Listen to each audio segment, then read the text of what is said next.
Hola, mi nombre es María Eva Suárez, soy auxiliar en criminalística y en este caso voy a seguir con el seminario de El lado oscuro detrás de la desaparición de niños, la eterna espera. En este caso me voy a enfocar en lo que es el tráfico de órganos.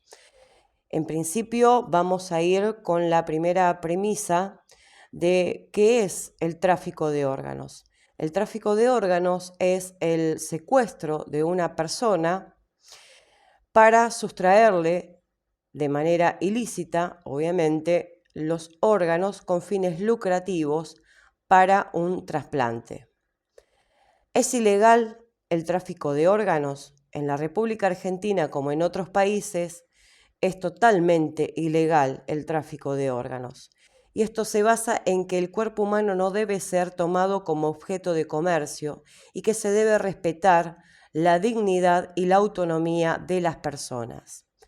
Ahora bien, dentro del marco legal, el tráfico de órganos está penado bajo la ley 27.447 que establece que queda prohibido cualquier trasplante cuando no se respete la voluntariedad, el altruismo o gratitud del donante o cuando haya una contraprestación de órganos, tejidos o células con fines lucrativos y se viole la ley de confidencialidad.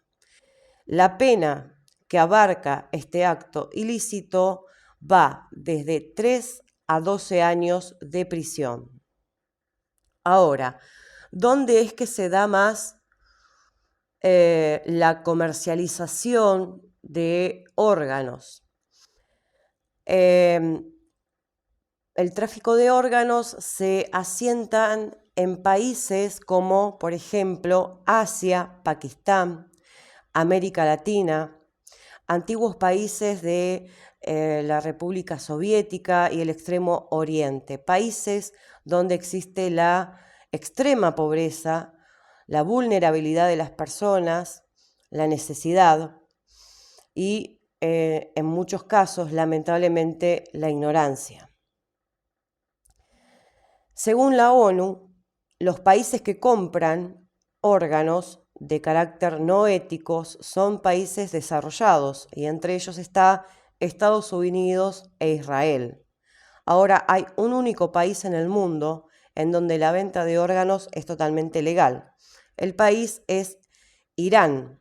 El Estado iraní le paga parte de la operación a esa persona que va a comercializar su órgano y le garantiza un año de cobertura en salud. Esto está totalmente regularizado en lo que corresponde al órgano de los riñones. Obviamente que la persona puede donar lo que quiera y una vez fallecido esa persona, y si la muerte es de carácter para ser donante, la familia puede, vender la totalidad de los órganos de esa persona fallecida. Esa ley fue impuesta y se llama regalos recompensados y fue aprobada en la Junta de Ministros iraníes desde 1997. Ahora, ¿cómo actúa la red de tráfico de órganos? Esta red es totalmente compleja, escurridiza y permanece en total anonimato. ¿Por qué? Porque dentro de estas redes hay personas que incurren en la corrupción, como por ejemplo especialistas médicos, coordinador de logísticas, acceso total a lugares, a centros sanitarios, preparación de documentos fraudulentos, para garantizar obviamente la fluidez de las operaciones. Pero estos delincuentes tienen una gama más amplia de facilitadores que tienen ya un nivel un poquito más alto de los anteriormente nombrados. Y estos son funcionarios sanitarios, administradores de hospitales, funcionarios de aduana y reclutadores locales. O sea que detectar una red de traficantes de órganos es muy, muy compleja. No imposible, pero muy compleja.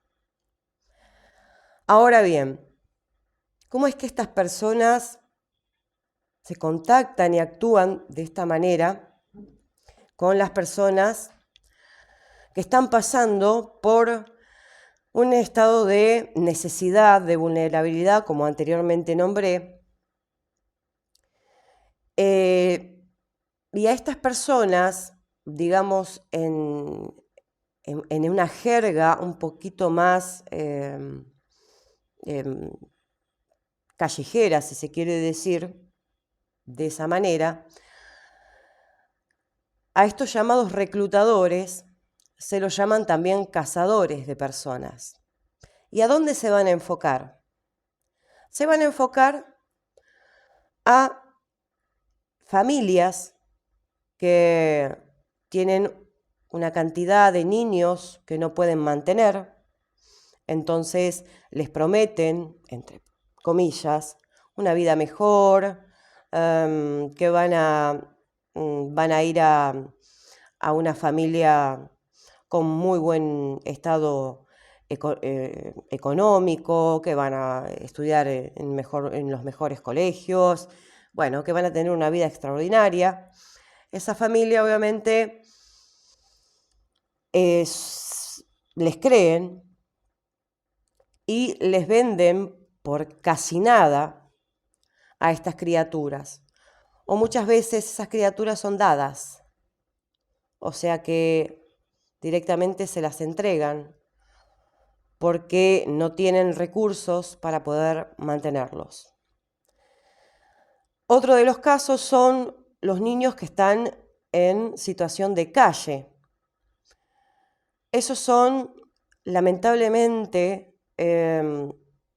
por así decirlo, aunque suene cruel, los más fáciles, porque están totalmente desamparados.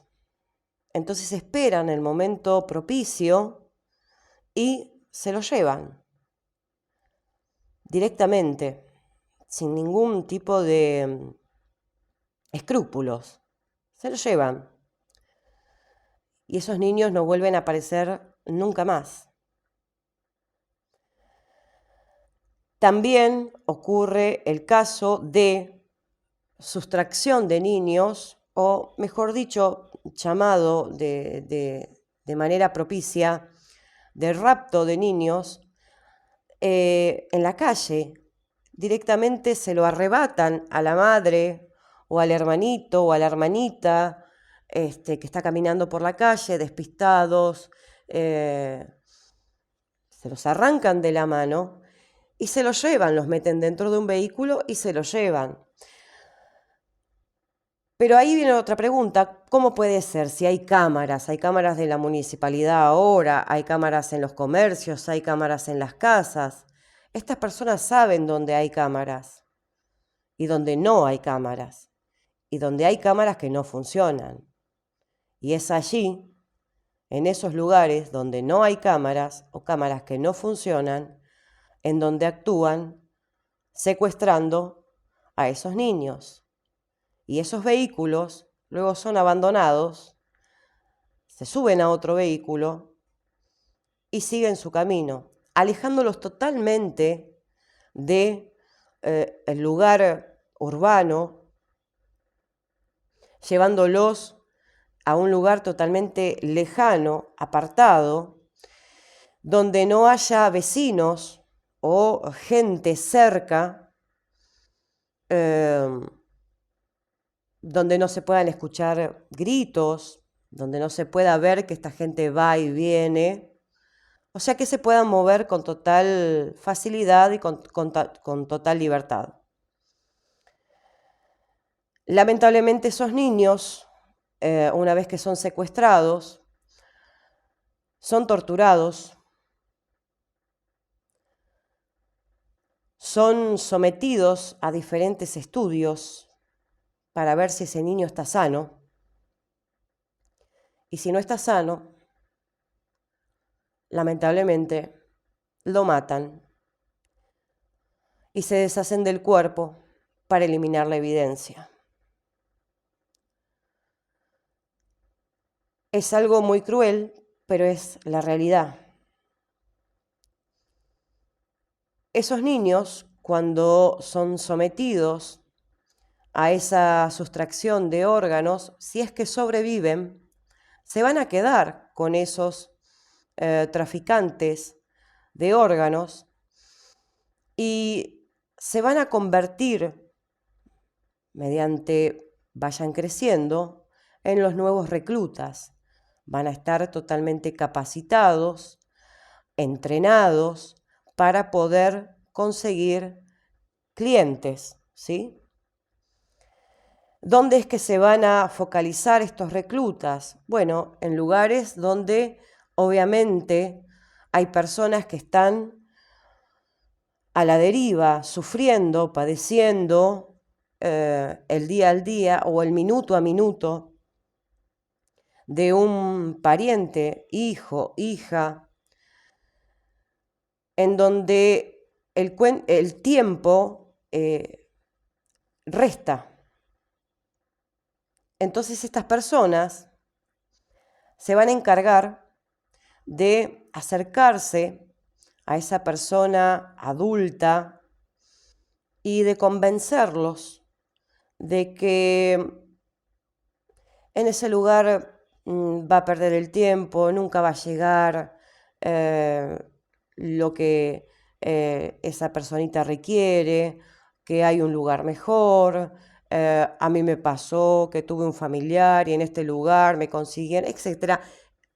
Buscan un montón de estrategias psicológicas de manipulación para poder convencer a esa persona que está atravesando una implosión de emociones y que está en un estado de desesperación porque se le está muriendo un hijo o una hija o una hermana, un hermano, lo que fuere, un familiar, y se aprovechan de esa vulnerabilidad de esa persona y las convencen.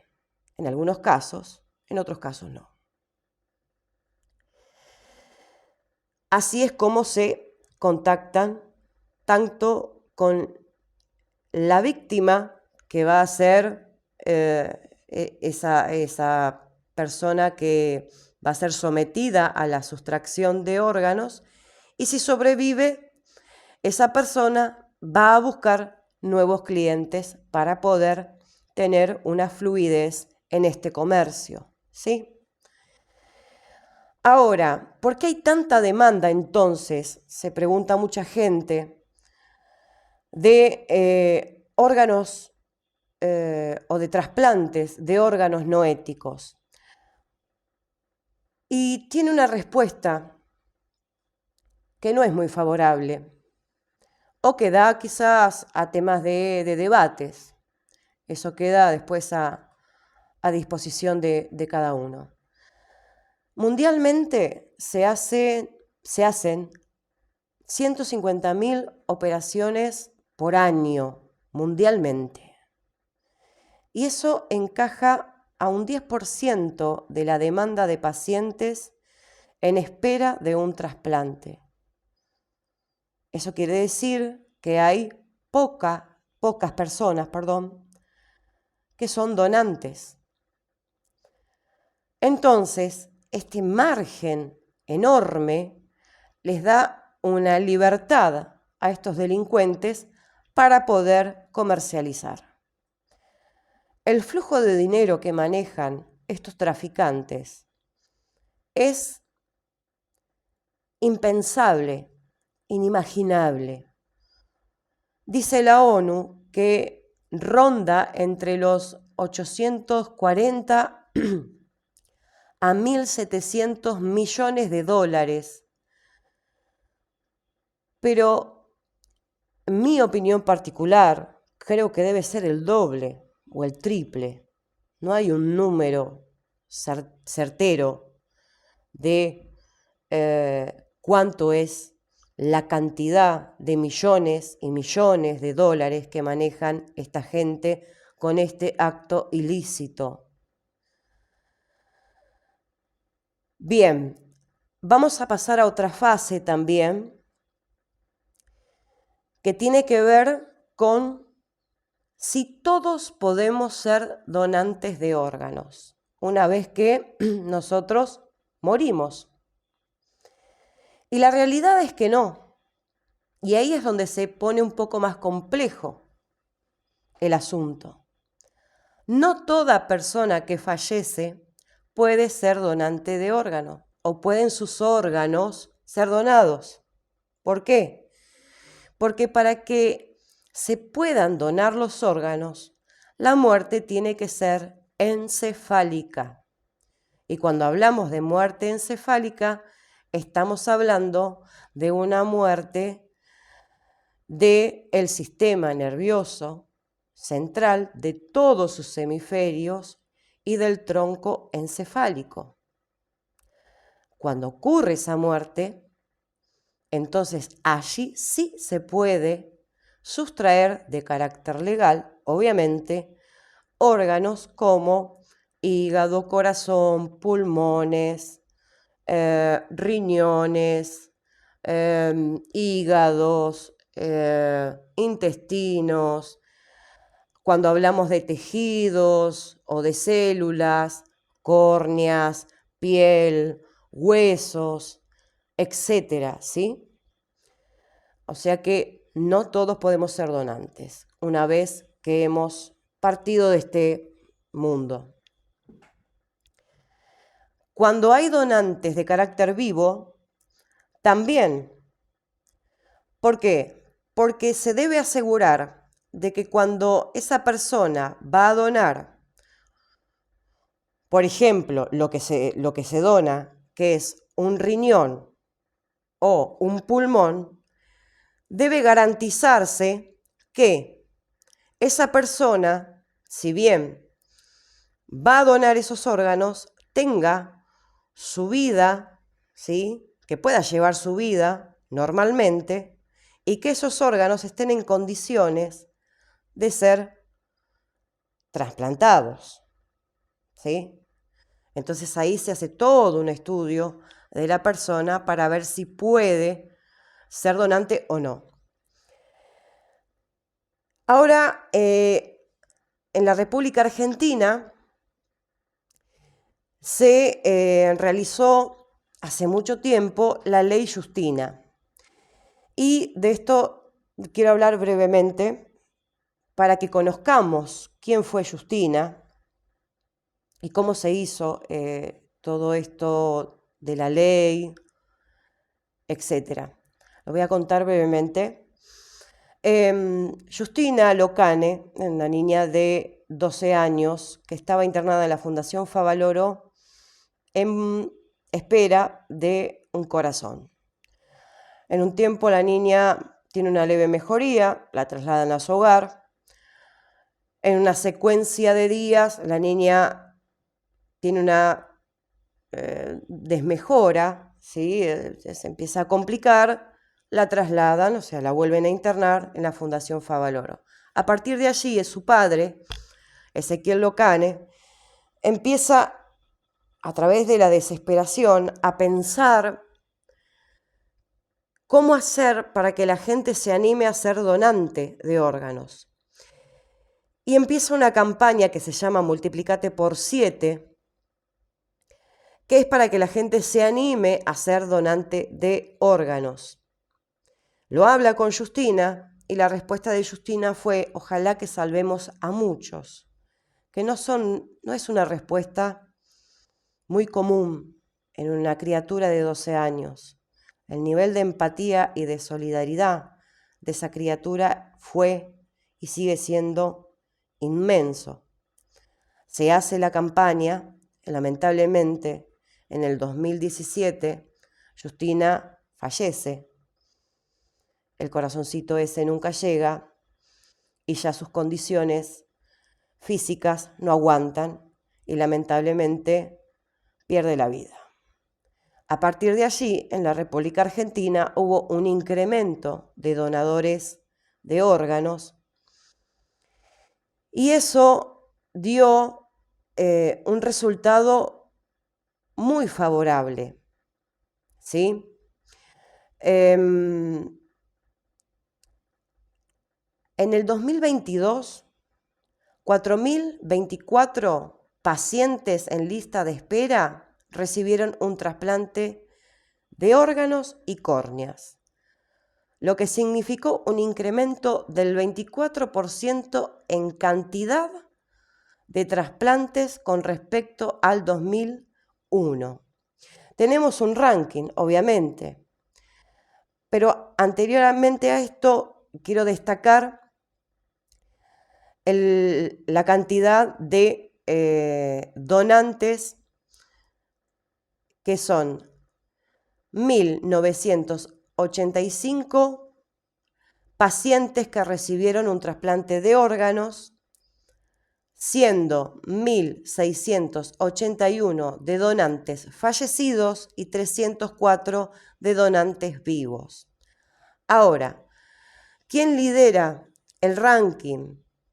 Es principalmente córneas, 2.039, renales, 1.367, hepáticos, 422, cardíacos, 107, renopancreáticos, 35 y pulmonares, 32. Vale destacar que entre los pacientes que recibieron un trasplante de órganos, 328 fueron pediátricos. Fíjense la importancia de toda esta concientización, de los cuales 207 recibieron un trasplante de órganos y 121 de córneas. En el presente, a la Argentina se la ubica como una referencia en el campo de procuración para trasplantes. Y esta conquista se logra por, primero y principal, la ciencia que tenemos instalada en nuestro país, los profesionales excelentes que tenemos en nuestro país y esta ley Justina que vino para garantizar nuestros derechos. Hoy por hoy hay en lista de espera en el INCUCAI 7.182 personas que necesitan un trasplante para salvar su vida, y en lo que se registra la estadística del INCUCAI, desde julio del año pasado hasta agosto se hicieron alrededor de 10.000 trasplantes en toda la República Argentina. Con esto concluyo. Espero que les haya sido útil esta información. Quiero destacar, obviamente, que seamos totalmente cautelosos y cuidadosos con nuestros chicos, que estemos al tanto de lo que están haciendo o cómo se manejan con el Internet hoy por hoy, con todas estas redes sociales, con juegos como Roblox, LOL, infinidades de juegos que están de moda y que tienen chat internos. Por favor, mucho cuidado ahí, porque ahí esos chats se pueden bloquear directamente, porque justamente ahí estos delincuentes también se ubican para poder tener contacto e información de niños, ¿sí?